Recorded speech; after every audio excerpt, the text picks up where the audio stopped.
بسم اللہ الرحمن الرحیم۔ السلام علیکم، میں ہوں گلفام چودھری، آپ دیکھ رہے ہیں میرا فیس بک پیج اور یوٹیوب چینل۔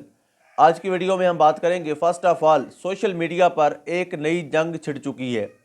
یعنی ایک یوٹیوبر اور میجر ریٹائرڈ عادل راجہ نے ایک ویلاگ کیا، اور اس میں جو میں پچھلے ویلاگ میں ذکر کر چکا ہوں کہ انہوں نے کچھ سابق DGI فیض حمید صاحب اور جنرل باجوہ صاحب کے خلاف کچھ چیزیں بیان کیں، کچھ ایسے معاملات بیان کیے۔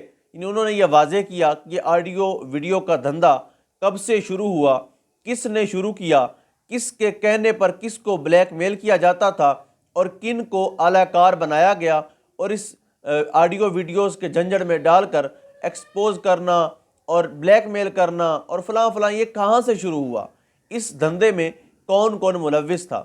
اور انہوں نے 4 نام بتائے تھے ماڈل کے، اور نام کس طرح بتائے تھے، انہوں نے انیشل دے دیے تھے، فرسٹ اینڈ لاسٹ نیم جو ہیں ان کے مطلب فرسٹ اینڈ لاسٹ ورڈ بتا دیے تھے، MK وغیرہ وغیرہ۔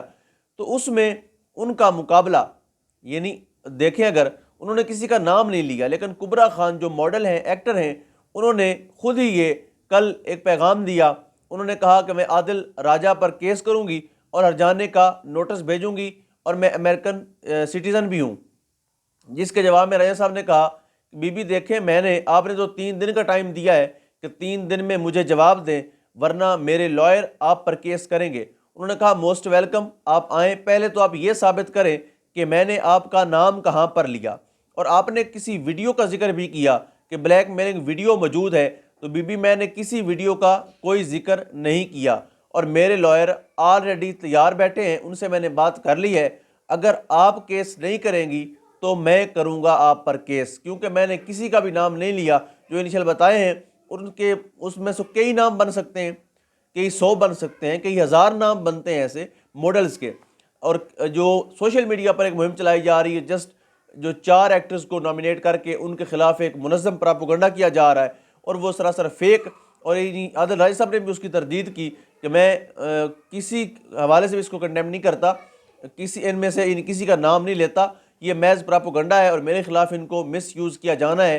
یہ طاقتور لوگ جو ہیں وہ فیصلہ کر بیٹھے ہیں۔ برصورت آپ دیکھتے ہیں وہ جنگ کس طرف جاتی ہے۔ اس کے بعد NRO2 کی کہانی، کل خان صاحب نے ایک انٹرویو دیا، انہوں نے بتایا کہ NRO2 کہاں سے شروع ہوا۔ NRO2 کی پہلی اینٹ، یعنی اس پوری عمارت کی جو پہلی اینٹ تھی، وہ نواز شریف صاحب کی ملک سے جانا تھا، ملک سے بھاگنا تھا۔ ان کی میڈیکل جو رپورٹس بنائی گئیں، جو خان صاحب کو دکھائی گئیں، جس میں خان صاحب نے ذکر کر چکے ہیں پہلے کہ ہمارے یہ کیبنٹ کے اندر جب میں نے یہ بتایا کہ نواز شریف تو اتنا خطرناک بیماری میں جا چکا ہے، خدا نہ خواستہ کسی ٹائم بھی مر سکتا ہے، تو وہ عذرائے مزاح کہتے ہیں کہ شیری مزاری جو ہے ان کی آنکھوں سے آنسو آ گئے۔ یعنی وہ اتنی ایموشنل ہو گئی سن کے کہ میاں صاحب واقعی اتنے سیریس بیمار ہیں۔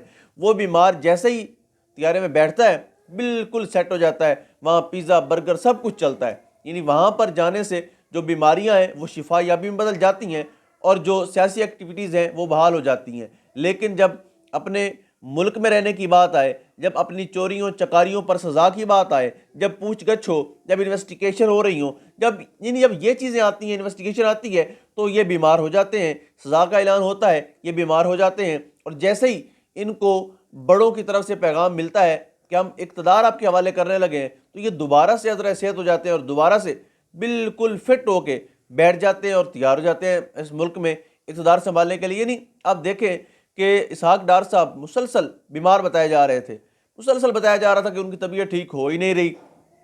جیسے ان کو کہا گیا کہ آپ کو وزیر خزانہ بنایا جا رہا ہے، تو فوراً واپس آ گئے۔ یہ الگ ٹاپک ہے، انہوں نے یہاں آ کر جس طرح معیشت کا بیڑا غرق کیا، انہوں نے جس طرح یہاں آ کر اپنے جو ضبط شدہ پراپرٹی تھی اس کو کم بیک کیا، واپس لیا، یہ وہ سارا ٹاپک الگ ہے۔ انہوں نے کس طرح سے 72 کروڑ روپے پاکستان کے یعنی قومی خزانے سے جو لیے، وہ ایک الگ ٹاپک ہے۔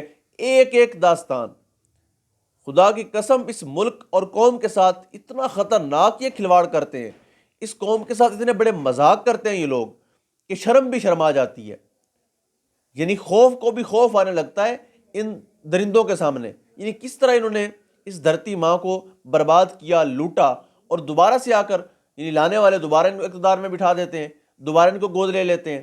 تو نہ ان کو رحم آتا ہے اس ملک پر، اس قوم پر، اور ان کو تو پہلے ہی نہیں آتا، ان کو تو چاہیے ہی وہی۔ نہیں، ہماری اطلاعات کے مطابق جب خان صاحب نے بتایا کہ جب آخری ملاقات ہوئی جنرل باجوہ سے، تو جنرل باجوہ کا پورا بلیک میلنگ موڈ تھا. انہوں نے بتایا خان صاحب آپ کے پارٹی کی فائلیں کچھ پڑھی ہیں, کچھ آڈیو ویڈیوز پڑھی ہیں. انہوں نے ایک سوال کیا کہ آپ کیا پلے بوائے رہے ہیں؟ انہوں نے کہا میں نے کب کہا میں فرشتہ رہا ہوں. ہر انسان کی ذاتی زندگی یعنی انسان کا ماضی کیا ہے اس کو اگر ہم لے کر بیٹھ جائیں گے اور ماضی کی غلطیوں کوتاہیوں کا حساب لے کر اس کو اپنے ہی مطابق خود ہی جج بن کر خود ہی قانون بنا کر اس کو سزاؤں کا تعین کرنے لگیں گے تو شاید اس سے بڑی بدقسمتی کوئی نہیں ہوگی. یعنی اگر کوئی انسان ماضی میں غلط تھا, اگر وہ توبہ کرتا ہے, توبہ کر کے رجوع اللہ کرتا ہے اور اپنے ملک کے لیے قوم کے لیے اسٹینڈ بائی کرتا ہے, تو کیا آپ اس کو وہ تانے دیں گے کہ آپ یہ تھے؟ یعنی انہوں نے بلیک میلنگ کے موڈ میں کہا. تو خان صاحب نے کہا کیا ہماری ایجنسی کا یہ کام ہے کہ وہ لوگوں کی آڈیو ویڈیوز تیار کروائے, وہ چیزیں کرے؟ کافی تلخ کلامی ہوئی اس پر. تو سوچنے کی بات ہے کہ وقت کا آرمی چیف وزیر اعظم پاکستان کے آفس میں جا کر ان سے ملاقات کر کے ان کو کہہ کے آ رہا ہے, بجائے یہ کہ کیا اس میں کیا ایسے خطرناک چیز تھی.